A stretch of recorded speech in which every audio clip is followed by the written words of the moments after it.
بسم اللہ الرحمن الرحیم۔ ہمارے گاؤں کے سردار کے ہاں صرف بیٹیاں ہی پیدا ہوتی تھیں۔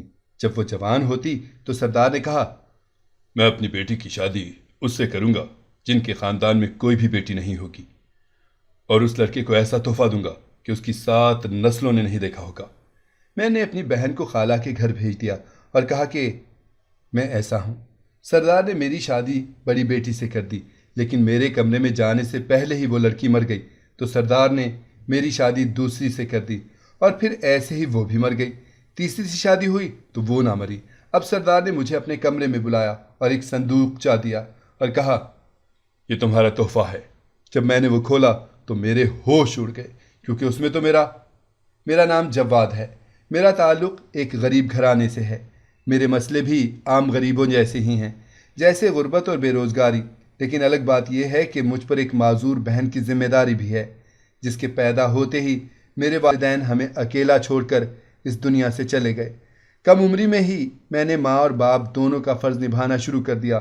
چھوٹا تھا تو بہت سارے لوگوں کے رحم و کرم سے کچھ مل بھی جاتا تھا، لیکن جیسے جیسے میں بڑا ہوتا گیا سب لوگ اپنا ہاتھ اٹھاتے گئے۔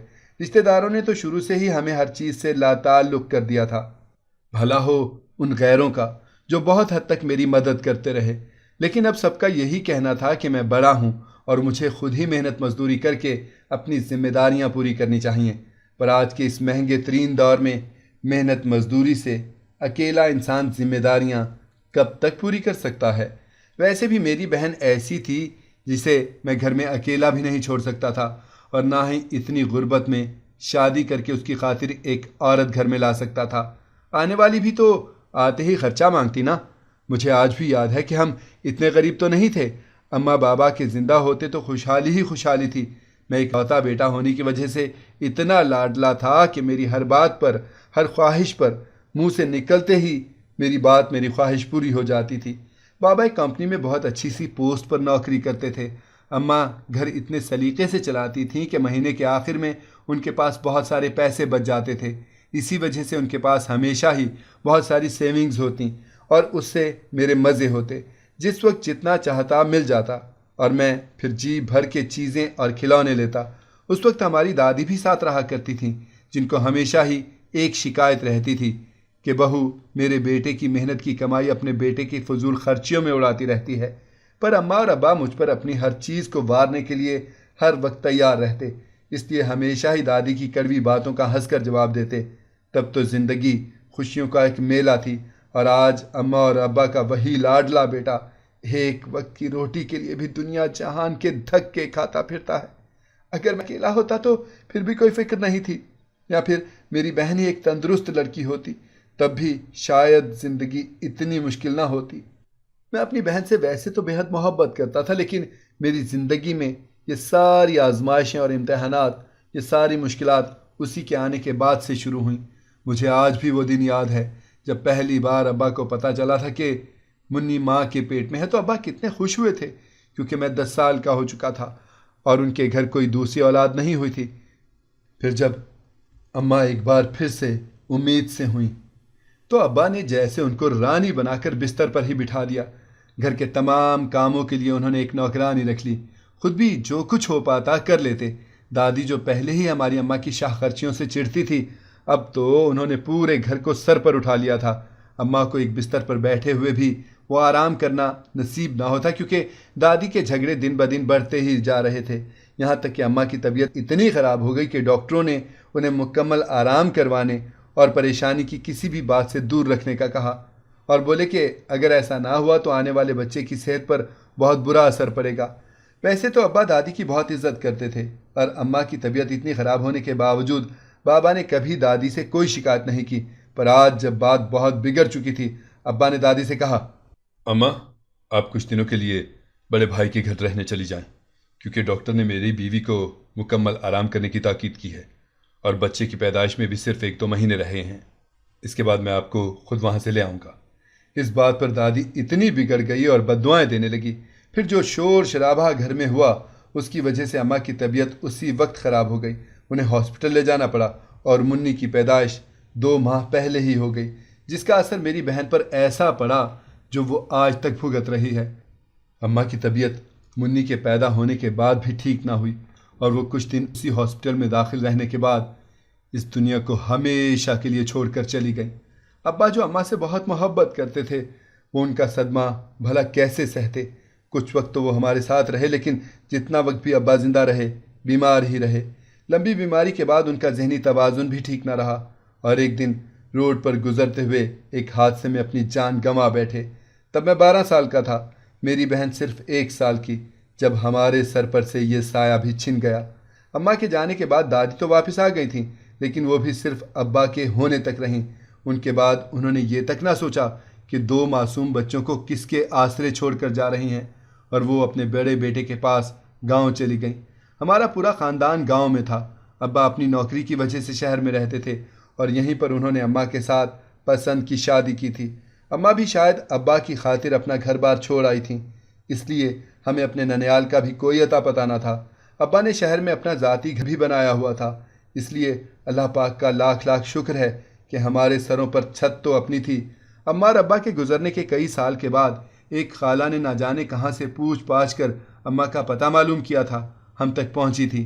ہمارے لیے اس دنیا میں رشتہ داروں کے نام پر صرف ایک وہی خالہ تھیں جو دنیا سے چھپ کر کئی مہینوں کے بعد ملنے آتی تھیں۔ اس بار خالہ ملنے آئیں تو انہوں نے مجھے صلاح دی، بیٹا اب تم اور منی بہت بڑے ہو چکے ہو، تم لوگوں کو واپس اپنے ابا کے گاؤں جانا چاہیے۔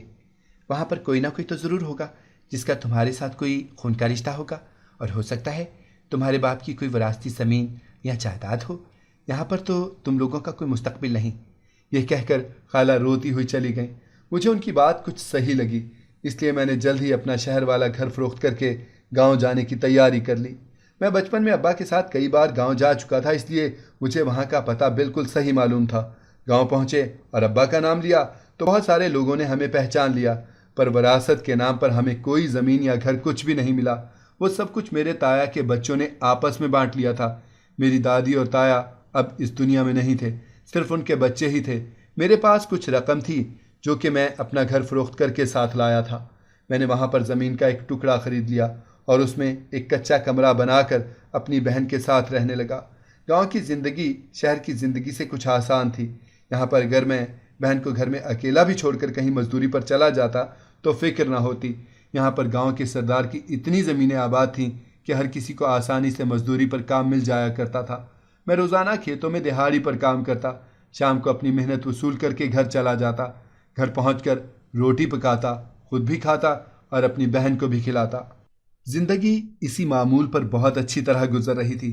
ایک دن میں معمول کے مطابق کھیتوں میں کام کر رہا تھا کہ پاس ہی کھڑے 2 بندوں کی آپس میں پیسوں کے معاملے پر لڑائی ہو گئی۔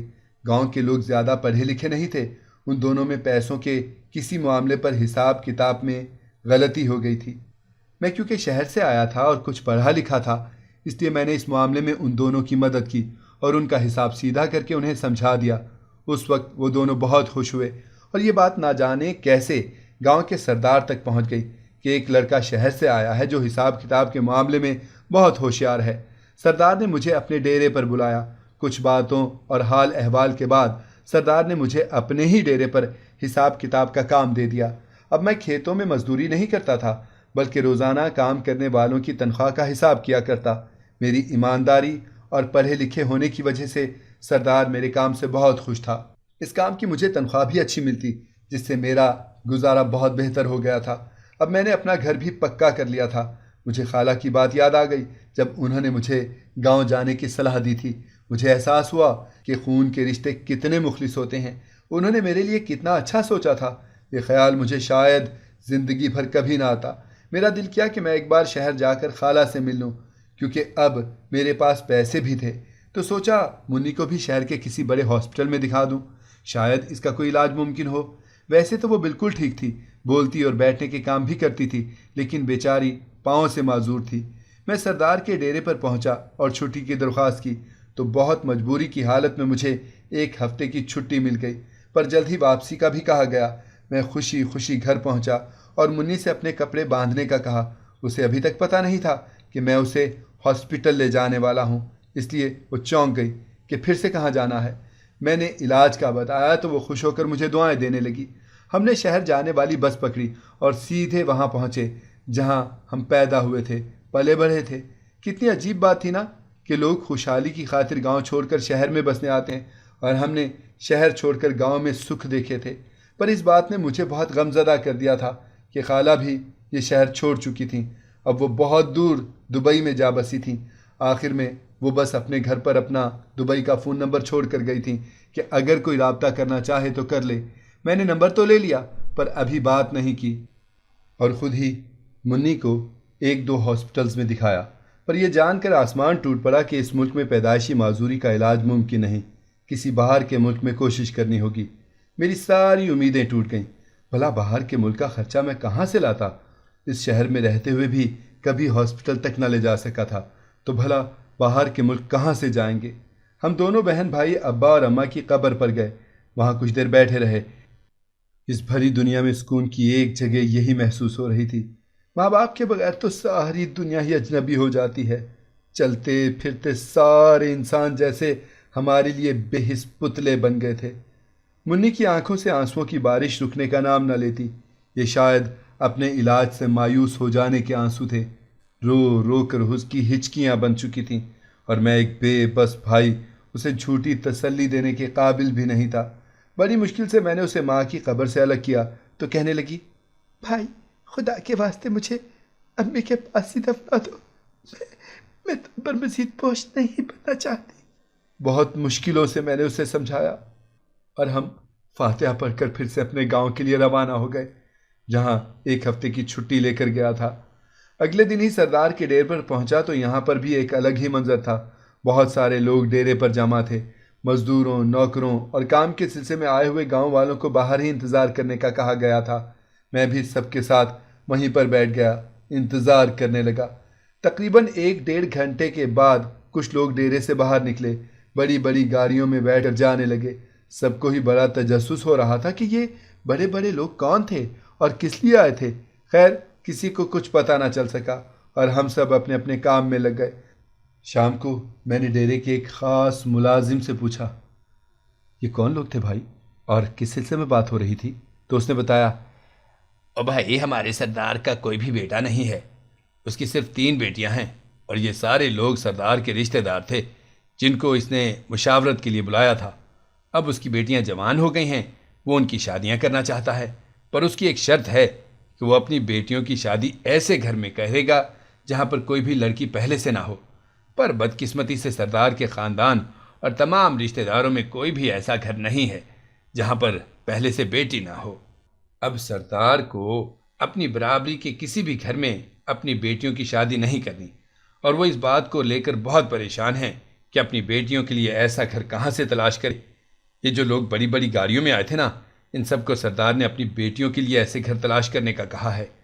اگر انہیں ایسا لڑکا مل گیا تو وہ اسے ایسا تحفہ دیں گے جو اس کی 7 نسلوں نے نہیں دیکھا ہوگا، اور سردار صاحب اس لڑکے کو نا مالا مال بھی کر دیں گے۔ اس ملازم نے یہ کہتے ہوئے اپنی بات ختم کی۔ امید ہے کہ جلد ہی ان کی بیٹیوں کی شادیاں اچھے گھروں میں ہو جائیں گی۔ یہ سن کر میرے دماغ میں گھنٹیاں بجنے لگیں۔ مجھے فوراً خیال آیا کہ اگر میری شادی سردار کی بیٹی سے ہو جائے تو کتنا اچھا ہو۔ میری زندگی کے تمام دکھ اور تکلیفیں بھی ختم ہو جائیں گی، میری بہن کا علاج بھی ہو سکے گا۔ لیکن سردار کی تو شرط ہی یہی تھی کہ لڑکے کی کوئی بہن نہ ہو۔ شام کو گھر واپس آیا تو میری بہن پہلے سے میرا انتظار کر رہی تھی۔ وہ کافی اداس اور نا امید ہو چکی تھی۔ وہ میرے پاس آئی اور میرا ہاتھ پکڑ کے مجھ سے پوچھنے لگی، بھائی کیا اب میرا علاج کبھی نہیں ہو سکے گا؟ میں اس کو تو کوئی جواب نہ دے سکا، لیکن بہت دیر تک خاموشی سے اس کی طرف دیکھتا رہا، سردار والی بات سوچتا رہا۔ رات کو بستر پر لیٹا تو مجھے نیند نہ آئی۔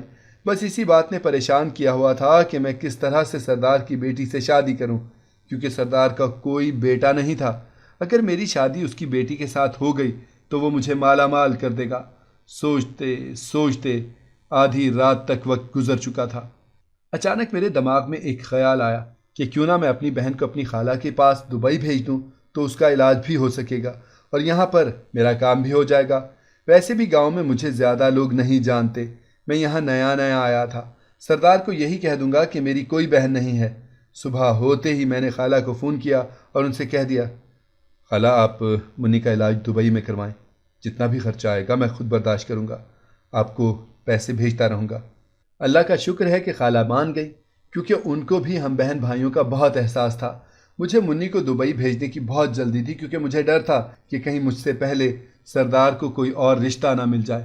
پیسوں کا بندوبست کرنا بہت ضروری تھا، اس لیے میں نے اپنے گاؤں والا گھر بھی بیچ دیا، کچھ پیسے گاؤں والوں سے ادھار لے لیے، شہر جا کر منی کے ضروری کاغذات بنوائے۔ جلد ہی میں نے منی کو خالہ کے پاس دبئی بھیج دیا۔ منی وہاں پر خیریت سے پہنچ گئی تو میں نے سردار سے بات کی اور اس سے بتایا، سردار صاحب، میرے گھر میں کوئی بہن تو کیا ماں بھی نہیں ہے، بلکہ میرے گھر میں تو کوئی عورت ہی نہیں ہے۔ مجھے شادی کی بہت جلدی تھی، کیونکہ میری بہن منی دبئی تو پہنچ گئی تھی، لیکن ابھی تک اس کا علاج شروع نہیں ہوا تھا۔ اس کے علاج کے لیے پیسوں کی ضرورت تھی جو مجھے یہاں سے بھیجنے تھے۔ شکر ہے کہ جلد ہی سردار رشتے کے لیے مان گیا اور اس نے اپنی بڑی بیٹی کا رشتہ مجھ سے طے کر دیا۔ سردار کی بیٹی سے رشتہ ہوتے ہی سب گاؤں والوں نے مجھے بہت مبارکبادیں دیں، لیکن ابھی مجھے شادی کے لیے بھی تیار ہونا تھا۔ میرے پاس تو اپنا گھر بھی نہیں تھا۔ میں نے تھوڑی بہت کوشش کی تو مجھے اپنے خاندان والوں سے اپنے باپ کا حصہ بھی مل گیا، کیونکہ میں اب سردار کا داماد ہونے والا تھا۔ اس لیے میرے تایا کے بیٹے مجھے منع نہ کر سکے کہ سردار کی بیٹی کا رشتہ ملتے ہی میری تو جیسے گاؤں میں قدر بھی بڑھ گئی تھی۔ گھر ملا تو میں نے سردار سے نکاح کی بات کی، کیونکہ مجھے مسلسل اپنی بہن کے علاج کی فکر لگی ہوئی تھی۔ شادی کی تمام تیاریاں سردار کی طرف سے کی گئیں اور خیر و عافیت سے میرا نکاح بہت ہی شاندار طریقے سے سردار کی بیٹی کے ساتھ ہو گیا۔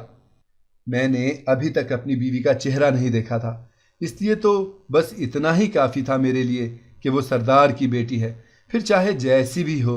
وعدے کے مطابق مجھے اپنے گھر لے جانے کے بعد دیکھنا تھا جہاں پہلے کوئی بیٹی پیدا نہ ہوئی ہو، اور میں نے ایسا ہی کیا۔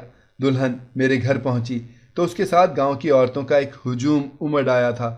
اتنی بڑی ان کی شان و شوکت تھی، میں یہ سب دیکھ کر خوشی میں پھولا نہ سمایا تھا کہ میرے سارے دکھوں کا مداوع ہونے جا رہا ہے۔ آہستہ آہستہ سب عورتیں اپنے گھروں کو جانے لگیں۔ مجھے دلہن کے کمرے میں بھیجا گیا۔ کمرے میں داخل ہوا تو سامنے بستر پر بیٹھی دلہن کی طرف دیکھتے ہوئے میری تو آنکھیں پھٹی کی پھٹی رہ گئیں۔ وہ اتنی حسین تھی جیسے کوئی جنت کی حور زمین پر آ گئی ہو۔ مجھے اپنی قسمت پر یقین نہیں ہو رہا تھا، ایسے لگا جیسے یہ سب ایک خواب ہو۔ وہ سر سے پاؤں تک سونے کے زیورات سے سجی ہوئی تھی۔ اتنا سونا تو شاید تمام گاؤں والوں کے پاس کل ملا کر بھی نہیں ہوگا جتنا اسے ایک نے پہنا ہوا تھا۔ آخر سردار کی بیٹی تھی، میں غریب کا بچہ، نہ کوئی آگے نہ پیچھے۔ قسمت کی اتنی ساری مہربانیاں دیکھ کر بت بنا اسے دیکھتا ہی رہا۔ ہوش تب آیا جب اس نے خود سلام کیا۔ میں نے فوراً اس سلام کا جواب دیا اور جا کر اس کے پاس بیٹھ گیا۔ ابھی تھوڑی دیر ہی ادھر ادھر کی باتیں کی تھی کہ وہ اپنا سر پکڑ کر بیٹھ گئی۔ میں نے وجہ پوچھی تو اس نے بتایا، میرے سر میں بہت شدید درد ہو رہا ہے۔ میں تو بہت ڈر گیا۔ جلدی سے دروازہ کھول کر باہر بیٹھی اس کی ملازمہ کو بلایا۔ نوکروں سے ہوتی بات اس کے گھر تک پہنچی تو اس کے بابا جو گاؤں کے سردار تھے فوراً گاڑی لے کر پہنچ گئے۔ تب تک اس کے سر کا درد بڑھتے بڑھتے اس قدر بڑھ گیا تھا کہ وہ تکلیف سے رونے لگی تھی۔ میں بے حد پریشان ہو گیا۔ ہم اسے لے کر فوراً گاؤں کے ہاسپٹل پہنچے۔ تھوڑے بہت علاج سے فائدہ نہ ہوا تو شہر کے لیے روانہ ہو گئے۔ آدھی رات کا وقت اور وہ گاڑی میں دلہن کے لباس میں سجی سنوری سر درد سے تڑپ رہی تھی۔ کافی دیر کے بعد ہم شہر کے ہاسپٹل پہنچے تو تھوڑے بہت چیک اپ کے بعد اسے فوری طور پر ایمرجنسی میں داخل کر دیا گیا۔ میری تو ابھی تک کچھ بھی سمجھ میں نہیں آ رہا تھا۔ ڈاکٹروں کی جو بھی بات ہو رہی تھی اس کے بابا کے ساتھ ہی ہو رہی تھی اور وہ بہت پریشان ہو گئے تھے۔ ساری رات ڈاکٹروں کے چکر لگتے رہے لیکن اس کی طبیعت نہ سنبھلی۔ صبح و فجر کے وقت وہ اس دنیا کو چھوڑ کر جا چکی تھی۔ مجھے اپنے کانوں پر یقین نہیں آ رہا تھا کہ جو میں نے سنا وہ سچ ہے۔ وہ انتقال کر گئی تھی۔ میرے خوابوں کا محل آباد ہونے سے پہلے ہی زمیں بوس ہو چکا تھا۔ میں اور اس کے بابا ہاسپٹل میں یہ خبر ملتے ہی چھوٹے بچوں کی طرح روئے جا رہے تھے۔ جنازہ گاؤں پہنچا تو صف ماتم بچھ گئی۔ ایک دن کی دلہن کیسے یہ دنیا چھوڑ کر جا چکی تھی۔ سردار کے ساتھ ساتھ مجھے بھی تمام گاؤں والوں کی بھرپور ہمدردی مل رہی تھی۔ سردار بھی بہت شفقت سے پیش آ رہے تھے۔ میری بیوی کو گزرے 40 دن گزرے تو سردار نے مجھے بلا کر اپنی دوسری بیٹی کا رشتہ مجھ سے کرنے کی بات کی، لیکن میں پچھلے حادثے سے اتنا ڈر گیا تھا کہ ایک بار پھر سے ایسے حالات کا سامنا کرنے کی ہمت نہیں تھی۔ پھر سردار نے کہا، بیٹا تمہارے علاوہ میری بیٹی کے لائق اس گاؤں میں اور کوئی بھی بندہ نہیں ہے۔ سب کے ہی گھروں میں کوئی نہ کوئی لڑکی ہے۔ جو ہوا وہ قدرت کا کیا تھا۔ میں ایک بار تمہیں پھر سے اپنا داماد بنانا چاہتا ہوں۔ میں نے بھی مان لیا کہ اس کی زندگی ہی اتنی تھی اور سردار کی دوسری بیٹی سے نکاح کر لیا۔ اب کی بار شادی میں زیادہ شور شرابہ نہ کیا گیا بلکہ سادگی کے ساتھ نکاح ہوا، پر قدرت کا کرنا کچھ ایسا ہوا کہ یہ دلہن بھی بچ نہ سکی۔ شادی کے کچھ ہی دنوں میں فوت ہو گئی۔ بیچارہ سردار دکھ سے نڈھال ہو گیا۔ کچھ ہی مہینوں میں دو بیٹیوں کا دکھ اس کے لیے سہنا تو بہت مشکل تھا، مگر پھر بھی موت کے آگے ہر کوئی مجبور تھا۔ اب باقاعدہ اس نے مجھے اپنے گھر کا فرد بنا لیا تھا۔ اس کے بہت سارے معاملات بھی میں ہی سنبھالتا تھا۔ حساب کتاب تو اس نے پہلے ہی میرے ہاتھ دے رکھا تھا، جو کہ میں بڑی ایمانداری سے نبھا رہا تھا۔ اس کی تنخواہ بھی لیتا تھا۔ کام زیادہ ہونے کی وجہ سے اب مجھے پیسے بھی زیادہ ملتے تھے، جو میں باقاعدگی سے ہر ماہ اپنی بہن کے علاج کے لیے بھیجتا رہا۔ تقریباً 1 سال میری بہن کا علاج چلتا رہا۔ اسے مصنوعی ٹانگیں لگا کر چلنے کے قابل بنا دیا گیا تھا۔ میری ہر روز بہن کے ساتھ فون پر بات ہوتی۔ وہ چلنے پھرنے کے لائق ہوئی تو بہت خوش تھی، واپس آنا چاہتی تھی۔ اس کی واپسی کی بات سوچ کر میں بہت ڈر گیا۔ اگر سردار کو پتہ چلا کہ میری ایک بہن ہے تو وہ میرا کیا حال کرے گا۔ شاید اسی بات کی وجہ سے اس کی 2 بیٹیاں مر چکی تھیں۔ نہ جانے اس بات میں کیا راز تھا کہ وہ ایسے لڑکے سے اپنی بیٹیوں کی شادی کرنا چاہتا تھا جس کی کوئی بہن نہ ہو۔ میں نے اسے دھوکہ دیا تھا۔ کچھ وقت تو میں بہن کی واپسی کی بات کو ٹالتا رہا۔ پھر جب خالہ نے کہا کہ بیٹا میں منی کا رشتہ اپنے بیٹے کے ساتھ کرنا چاہتی ہوں اور اپنی بہن کی نشانی کو ہمیشہ کے لیے اپنے پاس رکھنا چاہتی ہوں، تو میں بہت خوش ہو گیا اور جلدی سے انہیں ہاں کہہ دیا۔ منی کی شادی خالہ کے بیٹے سے ہو گئی تو میں بھی مطمئن ہو گیا۔ اب وہ وہیں کے رنگ میں ڈھل چکی تھی۔ میں مزید کچھ سالوں تک سردار کے سارے انتظامات سنبھالتا رہا۔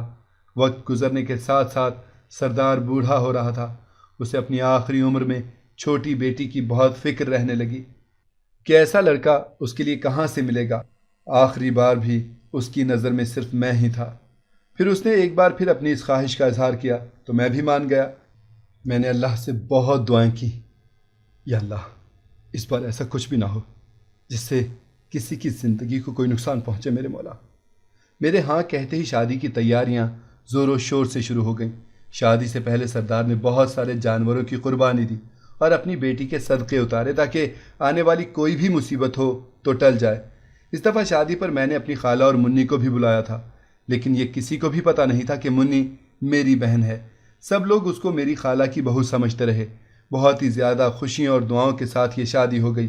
تیسری بیٹی سے شادی ہوئی تو اب سردار نے مجھے اپنے کمرے میں بلایا اور ایک صندوقچہ دیا اور کہا، بیٹا یہ تمہارا تحفہ ہے۔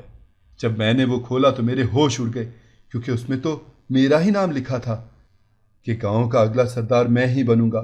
ایک غریب اور یتیم پر اللہ نے اتنا بڑا احسان کر دیا۔ اپنی زندگی میں ہی گاؤں کے سردار نے اعلان کر دیا کہ میں اب اس گاؤں کا نیا سردار ہوں۔ منی کچھ روز اپنی ساس کے ساتھ گاؤں میں رہی اور پھر وہ واپس دبئی چلی گئی۔ مجھے کچھ عرصہ تو اپنی بیوی کے بارے میں مسلسل ڈر لگے رہا، لیکن جیسے جیسے وقت گزرتا رہا میرا خوف بھی کم ہوتا گیا۔ اللہ نے اسے اپنے حفظ و امان میں رکھا۔ کچھ ہی سالوں میں ہماری اولاد بھی ہو گئی اور ہم ایک خوشحال زندگی بسر کرنے لگے۔ باقی وقت سردار جتنے دن زندہ رہے وہ گھر پر ہی رہے۔ میں نے بھی ایک بیٹا بن کر ان کی دل سے خدمت کی۔ وہ ہمیں دعائیں دیتے ہوئے اس دنیا سے رخصت ہو گئے۔ اب میری زندگی کا بس ایک ہی مقصد ہے کہ میں ان گاؤں والوں کی اسی طرح خدمت کرتا رہوں جس طرح ہمارے پہلے سردار کرتے رہے تھے۔ اگر آپ کو ہماری کہانی پسند آئی ہے تو ہمارے چینل کو سبسکرائب کریں، لائک کریں، شیئر کریں اور بیل آئیکن پریس کرنا نہ بھولیے گا تاکہ ہماری ہر آنے والی ویڈیو آپ کو بر وقت مل سکے۔